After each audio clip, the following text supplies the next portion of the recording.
All rise. We will obey.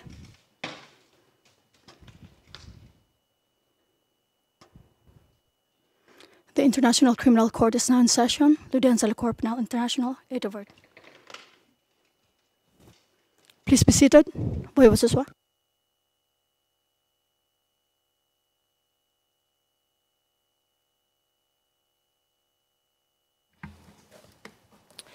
Good afternoon. The court is in session. Would the court officer please call the case? Good afternoon. Yes, Your Honor. Situation in the Republic of Kenya in the case of the prosecutor versus William Samoei Ruto and Joshua Arap Sang, case number ICC 0109-0111, and for the record, we are in open session. Thank you. May I ask the parties to introduce themselves for the record, starting with the Office of the Prosecutor, please. Good afternoon, Your Honour. Helen Brady appearing on behalf of the prosecution. With me today are Mr. Anton Steinberg, Senior Trial Lawyer, Mr. Matthew Cross, Appeals Counsel, Ms. Priya Narayanan, Appeals Counsel, and Mr. Rod Raston, Legal Advisor. Thank you. Thank you very much. The defense for Mr. Ruto. May it please Your Honor, SRM file for Mr. William Ruto. Appearing with me is Ms. Shalini Jairaj. Thank you. Thank you very much. Defense for Mr. Sang, please. Good afternoon, Your Honor.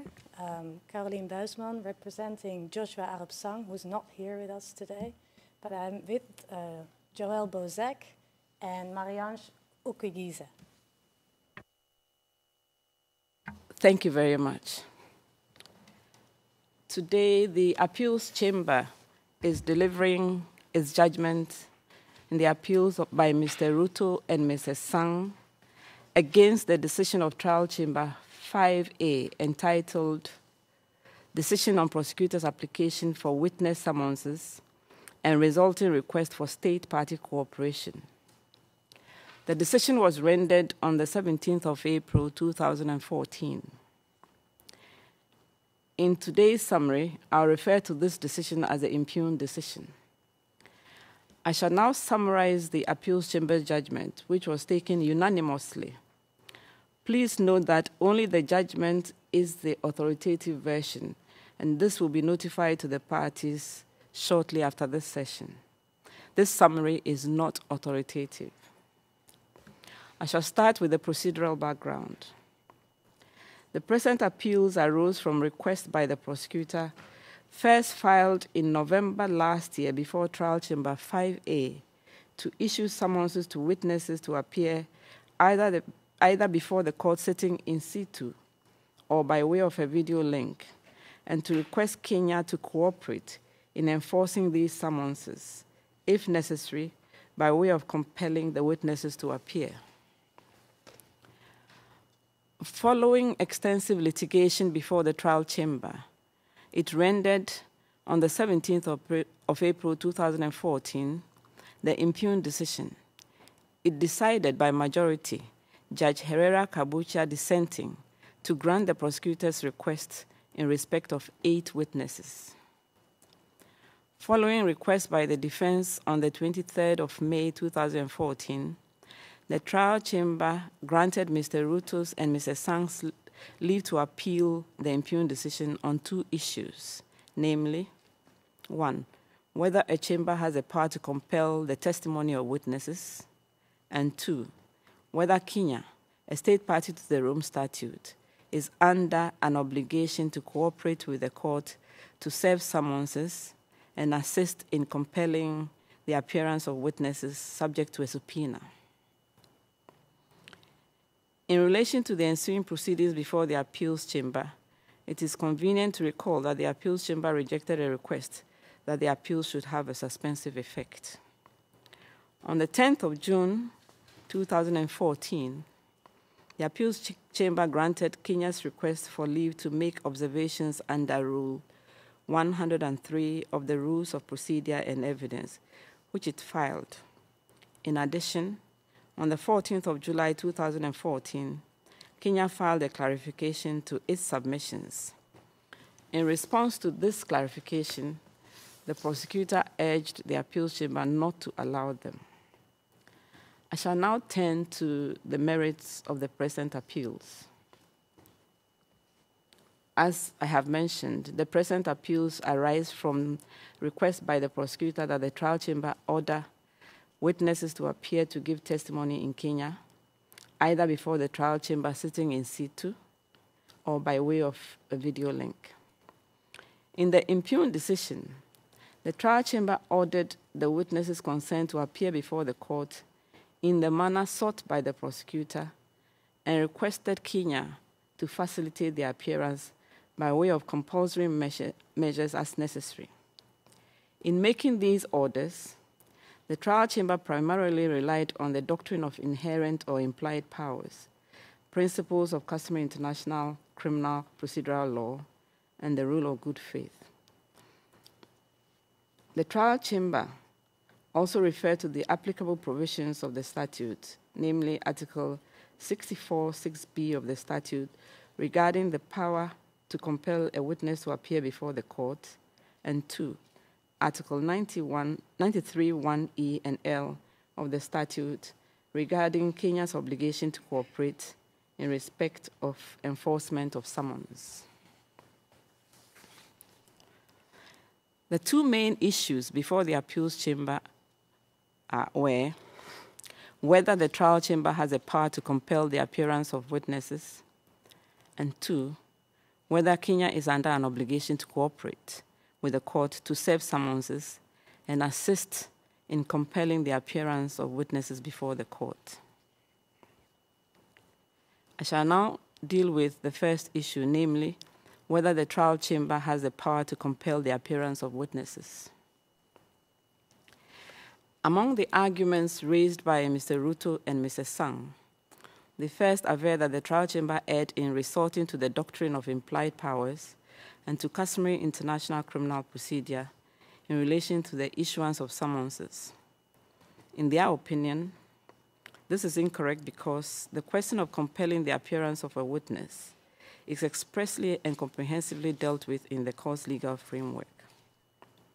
With respect to the scope of Article 64(6)b of the statute, they both argued that trial chambers have no power to issue binding orders to states, but can only request their cooperation. They submit that Article 64(6)b of the statute does not grant the court a subpoena power to compel any witness to be called or recalled against his or her will. They further argue that pursuant to Rule 65 of the Rules of Procedure and Evidence, only witnesses who appear before the court can be compelled to testify and subsequently be sanctioned under Rule 171 of the Rules of Procedure and Evidence if they refuse to do so. In their view, sanctioning of witnesses refusing to appear before the court violates the principle of nullum crimen sine lege, enshrined in Article 22(1) of the statute. Contrary to Mr. Ruto and Mr. Sang's contentions, the prosecutor submits that, 1, resorting to the implied powers doctrine was not an error that materially affected the impugned decision, and 2, that Article 64(6)b of the statute provides the court with the power to request the service and enforcement of witness summonses to be given effect through Part 9 of the statute. In her view, Articles 70 and 64(6)b of the statute are consistent with insofar as domestic law would be applicable in relation to the issue of compellability of witnesses. The prosecutor further contends that Rule 65 of the Rules of Procedure and Evidence only addresses the situation of witnesses who appear before the court, and as such is a narrower provision than Article 64(6)b of the statute. In her view, Article 64(6)(b) of the statute does not apply only to witnesses already before the court because it would make Article 64(6)(d) of the statute redundant and would be inconsistent with the plain terms of Article 64(6)(b) of the statute. As explained further in this judgment, the Appeals Chamber considers that exploring the import of the concept of implied powers or customary international criminal procedure in circumstances where the court's legal framework provides for a conclusive legal basis is incorrect. In relation to the issue at hand, the Appeals Chamber finds that Article 64(6)(b) of the statute expressly states that trial chambers have the power to require the appearance of witnesses before the court. The plain meaning of the term require is something more than a voluntary action expected from someone else. The Appeals Chamber also notes that there is no evidence in the drafting history of Article 64(6)(b) of the statute to suggest that the drafters intended to limit the power of the court to require the attendance of witnesses before it for the purposes of giving evidence. The Appeals Chamber notes the arguments advanced by Mr. Ruto and Mr. Sang that the principle of legality would be contravened if the court had the power to compel witnesses to appear before it, because the penalties in case of non-compliance are not set out. However, the Appeals Chamber recalls that Article 22 of the statute refers to conduct constituting a crime within the jurisdiction of the court. The Appeals Chamber finds that a witness's refusal to comply with an order to appear before the court would constitute, at most, misconduct within the meaning of Article 71 of the statute. Accordingly, the Appeals Chamber considers that the arguments relating to Article 22 of the statute are misplaced and rejects them. The Appeals Chamber is also not persuaded by the argument that the absence in the statute of any sanction in case of non-compliance shows that the court has no power to compel witnesses to appear before it. This is because it disregards the fact that it will be for the state enforcing a request to stipulate such sanctions in its domestic law. Furthermore, the Appeals Chamber recalls that once a witness is brought before the court in accordance with the relevant provisions under domestic law, the court will take over the exercise of jurisdiction, and therefore, Rule 65 and 171 of the Rules of Procedure in Evidence would become applicable. Pursuant to Rules 171, the sanction in case of refusal to comply with the court's order to provide testimony could be, in particular, the imposition of a fine. In the light of the above, the Appeals Chamber finds that Article 64(6)(b) of the statute gives to a trial chamber the power to compel a witness before it, thereby creating a legal obligation for the individual concerned. Accordingly, the trial chamber did not err when it concluded that it was vested with such a power, and the first ground of appeal is therefore rejected. I shall now turn to the second issue, namely, whether Kenya is under an obligation to cooperate with the court to serve summonses and assist in compelling the appearance of witnesses before the court. Mr. Sang mainly avers that the reference made in Article 64(6)(b) of the statute to Chapter 9 on cooperation with states indicates that the chamber has to rely on state cooperation to give effect to it. In his view, Article 93(1)(e) of the statute, which provides that states are under an obligation to facilitate voluntary appearance of witnesses, is the most relevant provision in Chapter 9 and cannot be ignored by analyzing Article 64(6)(b) of the statute in isolation. Similarly, Mr. Ruto essentially argues that Article 64(6)(b) of the statute cannot be considered as a standalone provision. Rather, It must be read in conjunction with Article 93(1)(b), 93(1)(e), 93(7) of the statute, and Rule 193 of the Rules of Procedure and Evidence, as these provisions establish the applicable regime regarding the appearance of witnesses. He adds that there is nothing in the statute, either under Part 6 or Part 9, that provides for the compellability of the appearance of witnesses. Mr. Ruto argues that, and I quote, that the trial chamber may well, pursuant to Article 64(6)(b), create an international obligation of persons to appear before the court, but that states are under no duty to enforce that obligation, unquote. In essence, both Mr. Ruto and Mr. Sang submit that no distinction is to be made between the physical appearance of a witness in The Hague and testimony by video conferencing. Any appearance before the court, being in situ or via video link, must be voluntary in principle. Consequently, the trial chamber will lack the authority to seek state's cooperation to compel the appearance of unwilling witnesses.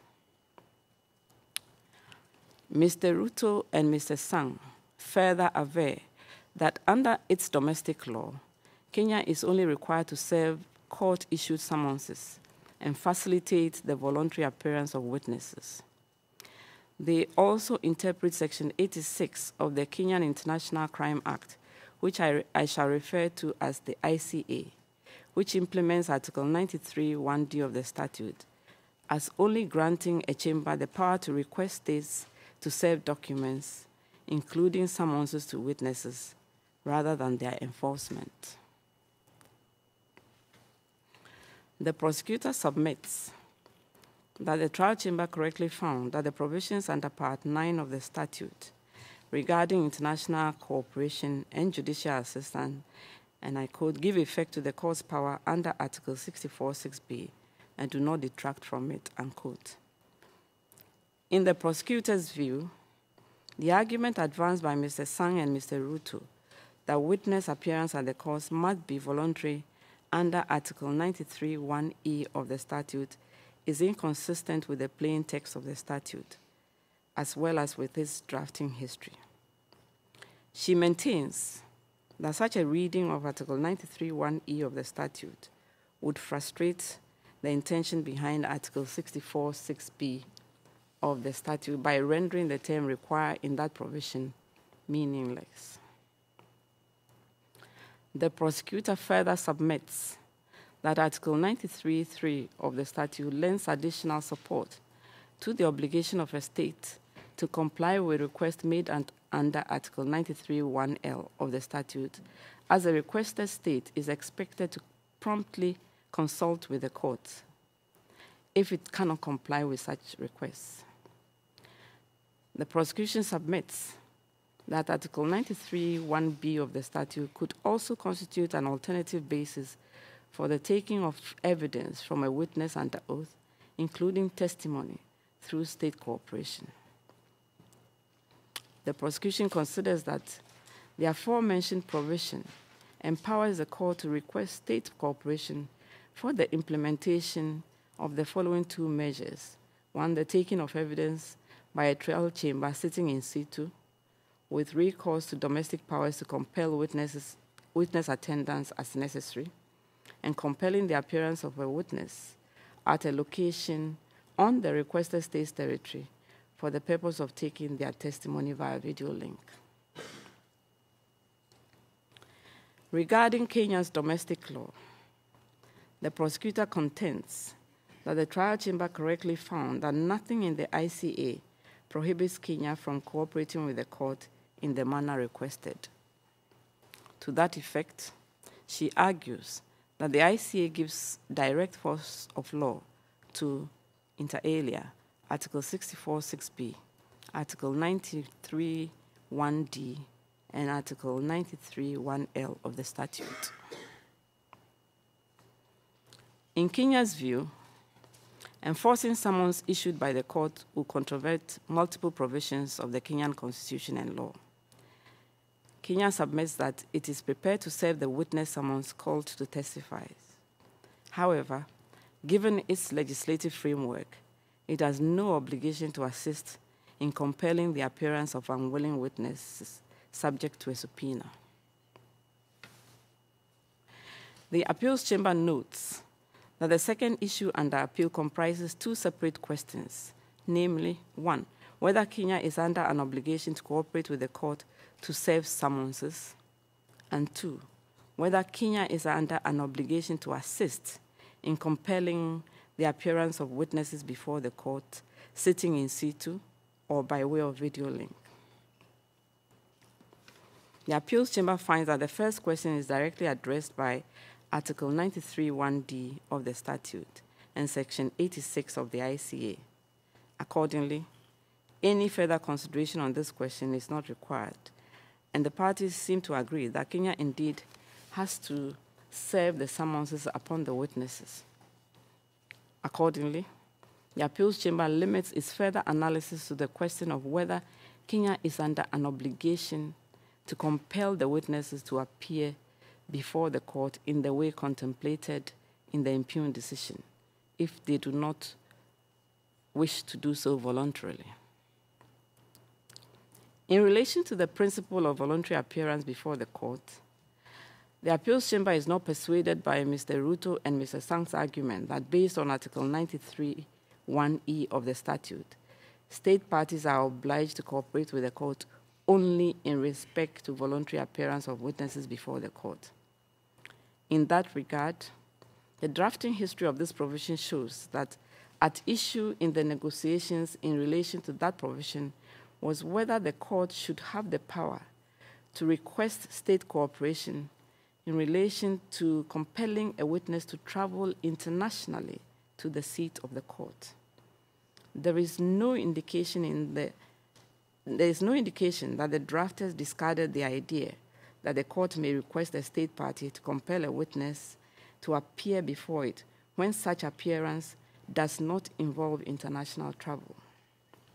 To the contrary, the drafting history shows that during the negotiations, alternative ways of receiving the testimony of witnesses who refused to travel to the court were discussed.